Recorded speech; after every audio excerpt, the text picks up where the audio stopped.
This podcast is brought to you by the North Dakota Petroleum Foundation. From heating our homes and powering our vehicles to cell phones, clothing, and medical equipment, oil and natural gas makes everyday life better. North Dakota Oil and Natural Gas, advancing the possibilities. Learn more at ndpetroleumfoundation.org.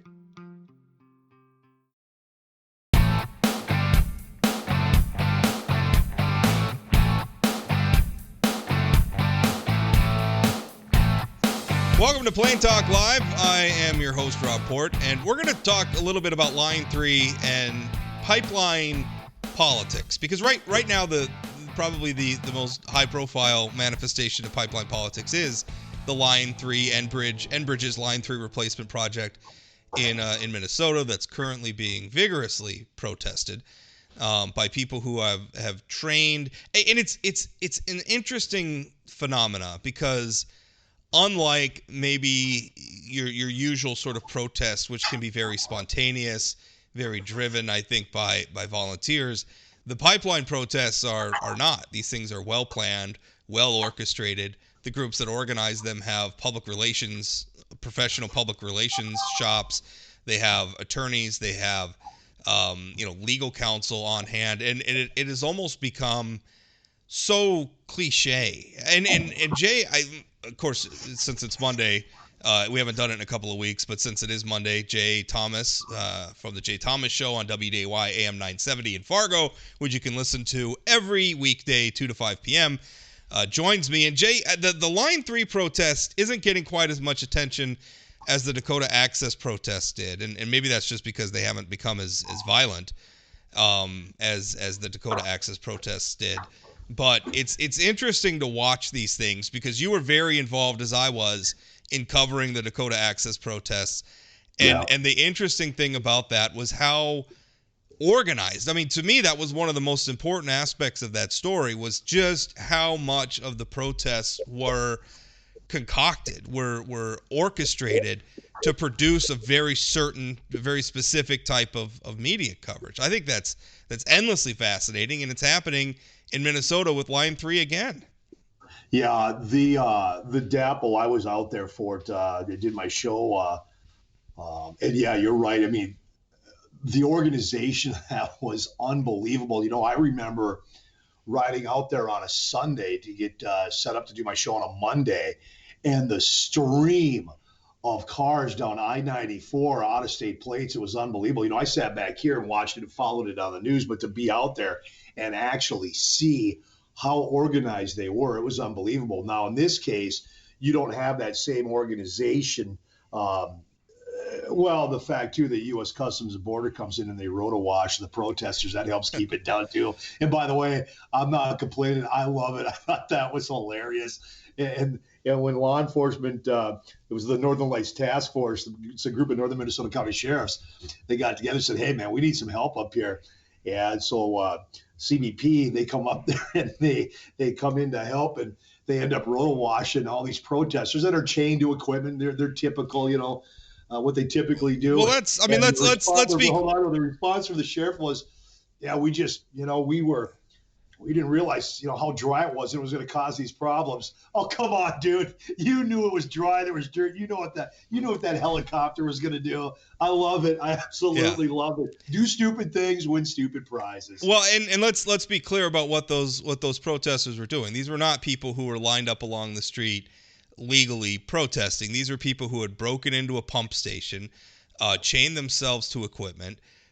They were trespassing, they were vandalizing, they were committing crimes, and law enforcement was trying to encourage them to leave the area. Now, is the rotor wash the best way to do that? Maybe not, but yes. Maybe.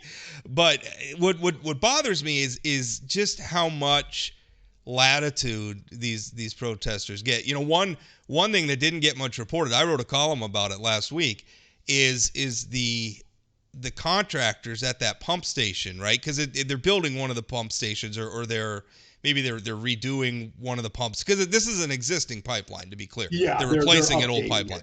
So they were working at a pump station, and some of the contractors who were working there were native owned. They were tribal contractors. They were native owned companies. A lot of the workers, the owners, were Native Americans, and they sent out pictures of their equipment was damaged. They had tires slashed on their payloaders, on their trucks, on their other sorts of equipment. And it's amazing to me that part of the story didn't get more attention. I mean, instead you got, these demonstrators, tied themselves and law enforcement had to remove them. Not told were the victims of their vandalism who, I mean, Jay, probably even better than I do. A lot of these construction companies do not operate on big margins. No, they do not. And that equipment is expensive. Even a tire can run in the thousands of dollars. Well, tens of thousands of dollars if you're talking about a payloader or something. And by the time, you all of a sudden have to replace 15 slash tires, right? Including some payloaders. You have to have mechanics look at your, even if it starts up and everything's fine, you still have to have somebody go over it because maybe for safety reasons, you don't know what they did to it. Yeah. So, that you want to keep your workers safe. It amazes me that sort of thing doesn't get more attention from the news media. And I don't want to follow because there's so much, the liberal media, right? And I don't really want to fall into that, but it's a part of the story that doesn't get told, Jay. And why doesn't that story get told? So your mind has to go to that. Okay, the liberal media. Why won't they say, look, this pipeline's been around for years. This pipeline is being updated. It's being made even more safe. And you have people that are going in here and causing unbelievable amounts of damage. These groups like this Indigenous Environmental Network. All this is these are just money-making machines. That's all it is. They're bringing in money by going out and protesting. They get back. And I love it. How did they all get there? We know that they didn't walk there. How did they get to these protests? They're using the fossil fuels that they're protesting over. It's pathetic. That's the amazing thing is they're protesting the development of infrastructure that allows us to transport a product that every single one of us are using.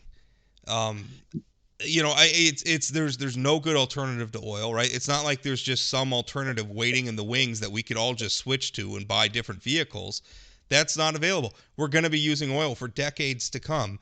We may as well have a safe way to transport it, and that's something like the Line 3 pipeline. And the other thing that's really bothersome about this is, and this is really about the week before this current escalation, because the protests at Line 3 have been going on for a while. But earlier this winter, the courts finally signed off. It was like the final legal hurdle was cleared, and they were good to go. So this summer is really, I think, when they've commenced construction in earnest, and they're looking at getting it done.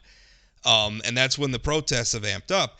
And they had planned a big escalation for the weekend after Memorial Day, and the week before that, I had gotten my hands on some of their internal documents, and I published them in my column.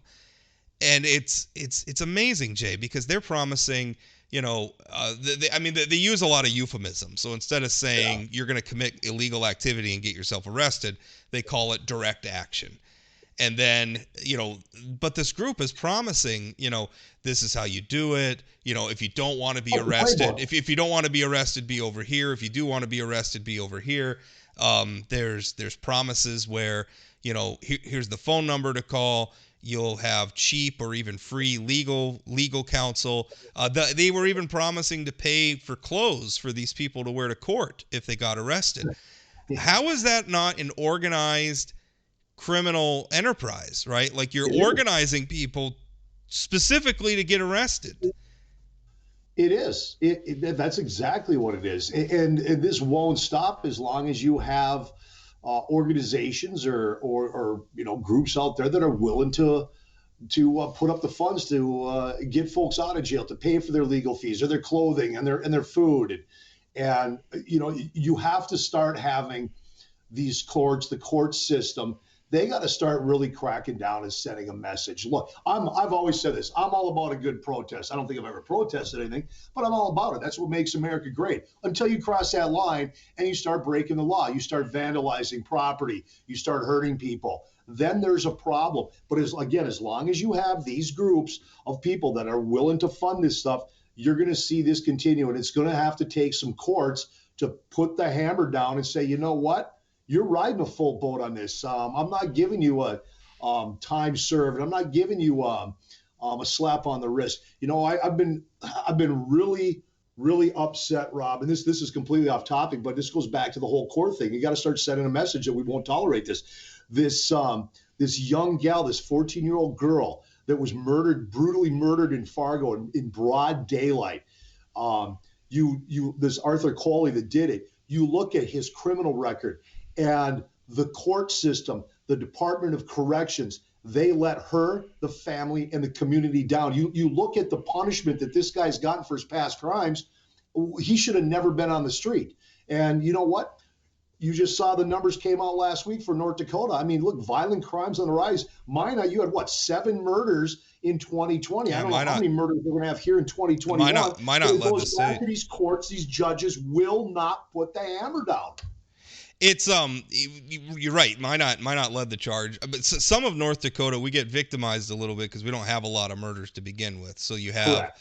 a spate, and then that leads to a big percentage increase. But even relative, and we've had a lot of population growth, but even relative to our population growth, the rate, and interestingly, it was just homicides. Like other types of violent crime either didn't grow much at all or went down. So it's very unusual that for some reason, specifically homicide has become a growing problem in North Dakota. Back to the pipeline protests specifically, one real challenge that the court systems have is that's part of the tactic. I mean, Jay, what did we see during Dakota Access where, again, you had these groups footing the bill and they appealed everything, right? I mean, you had somebody get arrested for a misdemeanor trespassing issue, and it turns into a 1.5 year, courtroom drama. Everything's going to go to a jury trial. And that was another thing in those documents that I published where people, pledging to go to court. That's part of the tactic where if you get arrested, even if it's a minor charge, a misdemeanor or something, to play that, drag your feet, sandbag that process as much as possible to use up law enforcement resources, to use up court resources, and to use up tax dollars. I mean, they come in specifically to make this. And I got to think, and people who are out there who want to debate the pipeline issue in good faith, to say, well, we're using too much oil, we're not using enough oil, we ought to do this, we ought to do that. We can have that debate in good faith. I know lots of people on both sides of that debate. They're good people. They want to have valid discussions about it. Who is supporting, let's go in and let's hurt other people, right? Let's hurt their property. Let's make them feel scared. Let's intimidate them. And then if we get arrested for it, let's make that process be as horrible as possible for everybody involved, including the taxpayers who have to foot the bill for most of it. Who is supporting that? Who is okay with that? Well, evidently, there's a lot of people that are okay with it, Rob, because there's a lot of people that are supporting. I mean, prime example, again, off the pipeline, but back to, look what happened. I mean, John Hoven's office here in Fargo gets vandalized by some knucklehead, and you immediately you've got a group of people that are raising money for him. And who was one of the folks you called out? Well, it was several. It was Kylie Overson, who was the chairwoman of the North at the time. She has since stepped down, but not because of that matter. She came up to the end of her term. But Kylie Overson, former Democratic state lawmaker, former chairwoman of the North Dakota Democratic Party, she donated money to his campaign. Ellen Chafee, who is a board member for North Dakota Voters First, a left-wing organization responsible for the ethics measure in our state, and they're the ones making a lot of noise about redistricting and everything. You had it was another. I think she's like a district party chair. Ellie Stokely, who's right? Is that her name? She's a Bismarck Tribune columnist too. I might be getting her name wrong. But all of these, I mean, 3 of them donated. 3 high-profile North Dakota Democrats, liberal activists, donated to the legal defense of the guy who attacked Senator John Hoven's office. I mean, to me that's an issue that's beyond the political debates that we have, because we all have strong opinions, Sure. and we all throw some sharp elbows rhetorically at times. But we got to draw a line on what's acceptable for our side as well as the other side. And it can't just be you and me drawing a line around what's acceptable for the left. We got to do it on the right as well. I mean, otherwise it just becomes, it escalates. We do something and then they do something and then we do something. And then we're left with chaos and anarchy. Well, again, at the end of the day, it comes down to, as long as you have groups out there, deep pocket groups that are willing to fund these protesters. These protesters feel like, you know what, it's almost like it's a living for them. Look, I can just go around and I can protest. I can go to North Dakota. I can go to Minnesota. Hey, my food's going to be paid for. I've got clothing. I don't have to worry about transportation. If I get in trouble, I got bail money. I got money for an attorney. And as long as that happens, these protests are going to continue. I mean, you know, look at Black Lives Matters. Look at the chaos that organization has caused. You have the guy that was the head of the Black Lives Matters in St. Paul, the founding dude down there. I can't remember St. Paul or Minneapolis. And he, a week or two ago said, that's it. I'm done. I'm out of here. He said, because this is nothing but a scam. That's all it is. The gal that started the whole thing how many years ago, she backed out. Well, you know what? She got out because she got called out. You know, she's buying homes all over the country. It's just, and the reason I bring up Black Lives Matters is because it's another group. And I'm not saying everybody belongs to Black Lives Matter is terrible. I think there are people in there, just like there are people protesting pipelines, that really feel strongly about it. But they're not the ones out there raising hell. But you got the hell raisers out there, and they're going to continue to do it because there's going to be deep pockets that love this chaos, and it pushes their narrative. And hey, like I said, it's a job for some of these people. It's you know, as you all know, back in circa 2009, I was very involved in organizing Tea Party protests around North Dakota, and that was I mean, that was the beginning. That was the year when that all started. And I'll tell you, before that year was out, you know, there were professional political groups that were moving in. They were making money off it. They were selling books. They were doing all this other stuff that was just about self-aggrandizement and wasn't really about the movement. So that's typical of a lot of these protest movements, unfortunately, as they get co-opted by grifters who are out to just make a buck, and that's unfortunate. You know, and then you get folks like Hanoi Jane that shows up. Jane Fonda, she shows up at these things and gets the crowd riled up, and then of course, then she takes off. She doesn't want to stick around for the chaos that's about to ensue. She bolts out of there. You got other actors. Who are the actors in North Dakota? Who's the one that she's going out now with? I think Aaron Rodgers or something. Oh, Shailene Woodley. Yeah. Yeah, that one. Yeah. You know, it's say, come here, raise hell, take off. I watched that movie she was in where she was adrift on the boat, right? And she was waiting to get rescued, and I couldn't get into it because I couldn't make myself care about whether or not Shailene Woodley got rescued from the boat. Was it a big boat? It was like a sailboat or something, because it was like she was on it with a guy. It was kind of a romantic story or whatever, but then it was like supposed to be. I thought it was going to be good, right? I thought it was going to be like a fun survival story, and then I just couldn't. I couldn't bring myself to care about the main character that much for some reason. I don't know. Well, I was wondering if it was a boat that used a lot of fossil fuel, but you said it was a sailboat. It had an engine too. But anyway, we're way off topic as we're prone to getting. There's an element too, I think, where these protest movements, particularly the ones that use violence, I look at some of the people. These are not rich people. Because you have the celebrities, you have the Mark Ruffalos and the Shailene Woodleys and the Jane Fondas, and they have their money, and they come and they do an event and they do a little bit of protesting for the camera, and then they're gone.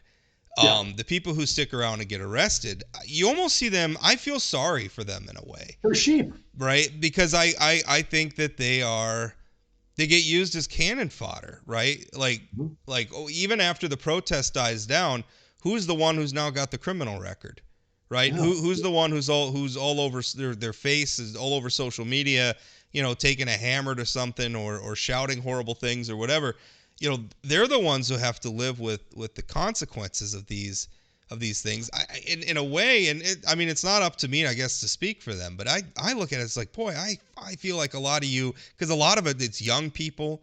If you look at the interviews with them, they're maybe not terribly sophisticated people. Yeah. Their social economic status, they're not very well off. And it sure seems to me like they're being taken advantage of. But they're not well off because they put themselves in that position. Instead of going out and making a living or getting a career or getting I don't want to say a higher education, because a lot of times they are college students. They chose to go down this road, and if they were dumb enough to follow the voice of Jane or Mark Ruffalo or whatever, then that's their own doing. But if you look back in history, I was born in '66, so I wasn't old enough to the protesting of the Vietnam War and other things back then, because the 60s were pretty violent too, latter part of 60s, early 70s. But if you look, it's always been the young people. Those are the ones they get the young people. Yeah, I will tell you, my dad, when Jane Fonda was doing her thing, my dad was 18 years old and leading a platoon of men. He was a combat veteran in Vietnam, and I will tell you, Jane Fonda is a dirty word. It was a dirty word in our household growing up. He did not have anything, and to her credit, she's apologized for some of that. But this effort to use people, it looks exploitive to me from the outside. Looking in. I mean, you can get your message across and you can win political battles without destroying someone else's property. And that's what really bothered me in the column where, I had these tribal owned businesses. And so here their equipment's being destroyed by, if you look at the pictures, it looks like a bunch of white people to me, came in and destroyed the equipment of some Native Americans in the name of defending Native Americans. Yeah. How does that work? Because there's a playbook out there. There's no thought put into this by the folks that get suckered into these protests. They just, it's that mob mentality. Hey, let's get in there. Let's be part of it. Nobody stops to think, well, wait a minute. Are these companies working here on this pipeline? Are these indigenous companies, and we're hurting the people that we're trying to protect? They don't think of that. It's all about woo. Let's go out and raise hell. Let's chain ourselves. Let's see how many hits and clicks we can get on social media, and they don't think of the ramifications. And you're right. The big name celebrities can fly in, get them worked up, and fly the hell out of here. Or in the case of some of them, sometimes isn't that Shirley or whatever her name is? Didn't she end up having to go? Yeah. Well, big deal. So she's got a record. She's a multi-gazillionaire. She doesn't give a damn. She's got her money. Yeah. Let me ask you something. This is kind of off topic, but I got to ask you, have you ever protested anything? Well, yeah, I organized the Tea Party protest, what we were talking about. Okay. Yeah. But I mean, I'm talking march in the streets and. Yeah. I mean, we showed up rallies. We did a few marches and stuff like that. But you weren't destroying stuff. You weren't shutting down. As a matter of fact, we were because it was a conservative movement. And so let's face it, there's a double standard. We were very careful. One of the things that we organized is we had crews of people to go over the space we used, because I think a couple, like we did one at the state capitol, so out on the mall in front of the capitol. I think we did one at one point on in front of the courthouse in downtown Grand Forks. We did one, a lot of public parks and things like that. And we always had a crew of people to go walk back over that area and pick up garbage and just make sure that we use the place responsibly. And even then, I mean, and sometimes I think it's, if you're having a protest like that that's open to anybody's going to show up. And so any given protest can have some Fruit Loops show up and carrying an offensive sign or saying something stupid or doing something stupid. And it's not fair, right or left, to necessarily blame the whole protest movement for the actions of a few people. But that's different than what we're talking about with Line 3, where they purposely organize for chaos. Right? Yeah. Like they plan to get arrested. That's a distinct thing than I held this protest and some yahoos showed up and got carried away. Yeah. They planned for it. It's a tactic. And we saw that happen in Fargo here 1 year ago, this past Memorial weekend with the George Floyd protest. You had groups here that were marching the streets and everything's fine. And then you had people that came up and infiltrated that group and got in there and just started raising all kinds of hell in downtown Fargo. So you're right, it happens. You're always going to get knuckleheads. They're going to work their way into these protests and try to cause as much chaos as possible and get the hell out. Now I'll say this: I know that here in Fargo, there are a group of protesters.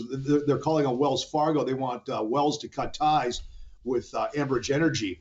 And they did the same thing during Dakota Access. Yeah, well, they got together here at Island Park. They marched to downtown to the Wells Fargo. They wanted to deliver a letter to the bank manager saying, look, you know what? We want you completely stop any kind of financial ties.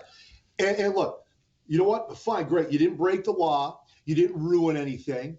You didn't stop people's lives. You marched to a bank and delivered a letter. Nothing wrong with that. Yeah. But it's like we were talking about, when you start going in and chaining yourself to equipment, you start vandalizing. And it doesn't matter if if it's expensive equipment or not. The fact is, you vandalize property that is not yours. I'm sorry. You get no kudos. You get nothing from me. Yeah, no, I don't understand, and I think it's in fact really dangerous when you become so enamored with your cause that you think you're justified in hurting other people. Like if you're at that point where you think my cause is so important, I can go hurt these other people, whether you're hurting them economically or you're hurting their property or what have you. I'm not just talking about assault, which is a lot more rare than like property damage and stuff. But still, Yeah. if you're breaking out some shop owner's window, and now they've got to pay $4,000 or $5,000 to have someone come in and repair. They're going to lose some business. What right do you have to do that? Because your politics are so. And what if people who disagreed with you started to feel the same way? What if I started feeling that my protest in favor of I don't know, tax cuts or something was so important, I was justified in coming down and setting your house on fire? Like, that's fair. That's not how society works. And you were talking about. It's funny. Right before we came on, I told you I was writing a column about. In my community, there's like a Facebook group that's called the Minot Whiners and Complainers, and part of that on there is a sort of yeah, it's a funny name. And overall, I mean, I think the group is fine. But I joined it. There's a yeah, I told you about it. You went and joined it right away. There's a sort of vigilantism that's there, and I spend, I don't know how much time you spend thinking about this. I spend a lot of time thinking about the threat of mobs. And whenever we think about oppression and censorship and surveillance, we think about it like a George Orwell 1984 thing, right? Where Big Brother and the government has cameras everywhere. What if we're the ones with the cameras everywhere? And what if we're the ones who are censoring and oppressing one another? And it's not coming from big government or Big Brother, it's coming from the mob. Do you ever spend any time? I can't tell if I'm just like in a bunker mentality where I'm just mad at the whole world. And so I think you're kind of in a bunker mentality. No, you know what? I've said this on my show many times. I think I've said it when you've been on. I'm not a guy that sits and worries a whole lot about, oh my God, okay, this is going to happen, or I just don't worry about a whole lot of things. But I got to tell you, I've got this gut feeling that we've got something big coming our way, and it's not going to be good. And I'm not talking about Fargo or I'm talking about our country. I just think there's something that's looming out there that's going to hit us like a ton of bricks, and it is not going to be good. I don't know why I have that. I don't know, maybe it's just because you're seeing all the protests, you're seeing crime on the rise. I don't know, but I think there's something coming our way that is going to be a wake-up call for all of us. I'll tell you what worries me is because so many people have lost trust in a lot of our important institutions, the news media, the government, what have you. I worry that we've become such a low-trust society that our ability to deal with real challenges, we're probably lucky that COVID wasn't as serious as we thought it was going to be. We're probably lucky that belligerent states like Russia and China haven't been more belligerent than they have to date, because frankly, I'm not sure our society is capable of handling those sorts of things anymore. We couldn't wear masks, Jay. And I don't want to start a whole debate about masks or whatever, I worry we've reached a point where we don't want to cooperate with one another and we don't trust one another. How do we fight off these challenges in the future if we're like that? That's what really worries me is when I look at a group and it's just become this gotcha thing about whose lawn hasn't been mowed and who parked in the handicap spot at Walmart. Like, we're so busy playing gotcha with each other. How do we come together to do the sorts of things that societies need to do to protect themselves from diseases or threats or what have you? How do we do it? Rob, I don't know if we can anymore. 9/11, this country came together after 9/11. Rob, we are such a divided society that I think even, God forbid, if there were to be another attack like that on America, I don't think we would come together like we did for 9/11. I just think we are too far gone. And you're right, Rob. It's trust.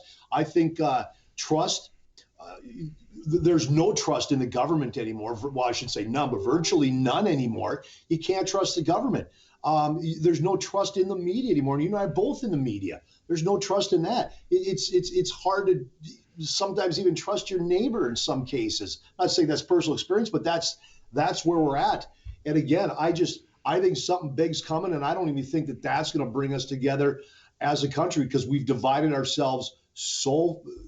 The divide is so bad now. And you know what I think? You know what the big thing that worries me that I think's coming? You're seeing these cyber attacks happen. You saw it on the East Coast for the pipelines there, and look what that did. You saw it hit JBS, or it was JBS Meats. Look what that did. There's a lot more of those that have been happening that have gotten covered in the media. You know what I'm afraid of?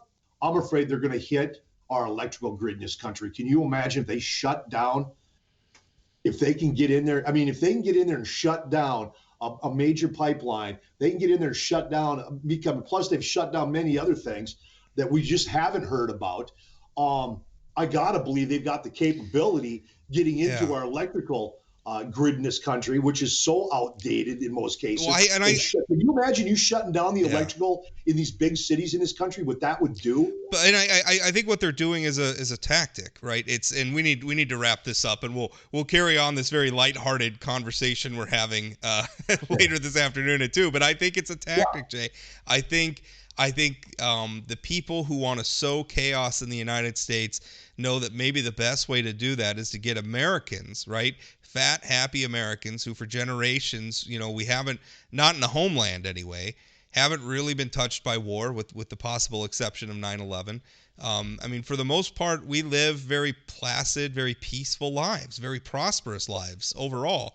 And what they're doing is they're undermining our confidence in our own society. They're undermining our confidence in everything from the electrical grid to our food networks to our system of government. They're undermining everything. A lot of us are falling for it. We're doing in a lot of ways exactly what they want us to do. And to me, that's a scary thing. We're turning on each other at a time when we need to probably unite behind some of those common American principles and stand up for them. But anyway, have you ever watched American Horror Story on FX? I've watched the first 3 seasons. Okay, Alex and I watched. It was a couple of years ago. We were binge watching. It was over the winter. The season where it was kind of like it was the political one where they were spoofing Trump, but it was kind of you go back and watch it, or I go back and think about it. And go, oh my God, that season.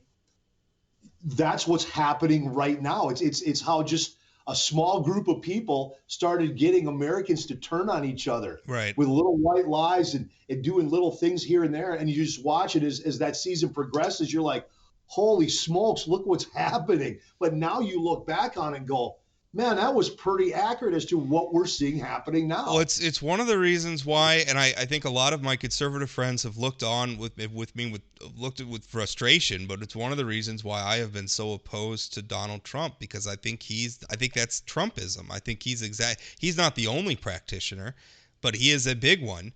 And it's about dividing people and turning people and obscuring truth, and it's not good for our society. But boy, we are just filling up Monday morning with all sorts of optimism and yeah.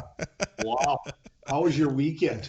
I'll tell you, I'm sore from moving. I rented a U-Haul. We were moving stuff and moving beds and dressers and everything, which I'll tell you what, if you're moving, I used to be the guy, I'm not paying money on a U-Haul. I'll put it all on the back of the truck. I'll strap it to the roof, right? There's no more male thing in the world, right, than to be driving down the road with one hand out the window holding the mattress on the roof, right? Because even though it's strapped down, because I think I'm a low-level superhero, I can hold this freaking mattress on my roof with one hand. No, I just went, if you do it, just pay the money and get a U-Haul or something, man. It's so much. When you have the right equipment, it's so much easier. Yeah, as I get older, I'm the same thing. I do everything myself. No, I hire somebody. I'll do it myself. Oh no, we still move the stuff ourselves. I'm not that far gone, but we rented a big truck to just do it all in a couple of loads, and that was so much easier. But anyway, I'll be on your show as usual because it's Monday, so I'll be on your show at 2, and we could continue this lighthearted sunshine and rainbows conversation about the future of America. It's not all bad, folks, but we have some things out there we need to be thinking of. So, what's coming up on your show this afternoon, Jay? Actually, you're coming up, and then I really, it's Monday. My Monday's like catch up. I got to do all kinds of stuff for rides, and let me zip back here real quick. And did you? Well, we're going to talk about. It looks like they want the new chief here wants to end. We have a bow hunting season within city limits for turkey. Which surprises me. People are hunting turkeys at Fargo. It's because as the city expands out, there's a lot of wildlife issues, and it's been going on for years. The chief sounds like the chief doesn't want this anymore, and so we're going to hit that. And whatever local stuff comes up between now and 2, which something better happen because it's coming up. You're like me. I never write my column. I never start writing my columns like my print columns like an hour before the deadline because I can tell you what's going on later on in the week, but I just can't tell you what's happening now. I can't tell you. Yeah. There's a possibility, a real good possibility, that there is a major water park coming. I heard you talking about this. What was it, last week? Yeah, and this thing is a big one, and I've got somebody that's tied to the company. They're going to come on the show and go through this thing. We're talking a major park here. Is it one of those things where they want like a bunch of taxpayer money and all that stuff? Well, I'm quite sure they're going to ask for TIFs and all that, and which I don't have a problem with if the thing brings in, if it's something that's going to bring in people from miles away to come spend the weekend and spend money in Fargo. My kids went to that, what is it, the Wolf Lodge or something? What's that called? Great Wolf Lodge? It's a Great Wolf Lodge or something like that. Yeah. From what I understand, it's not quite that big, but pretty damn close. Wow. They ain't messing around. That's a big attraction. Well, Jay, that'll be interesting to talk about this afternoon. And we'll talk. I also have later on the week, I've got a IT expert that is coming on.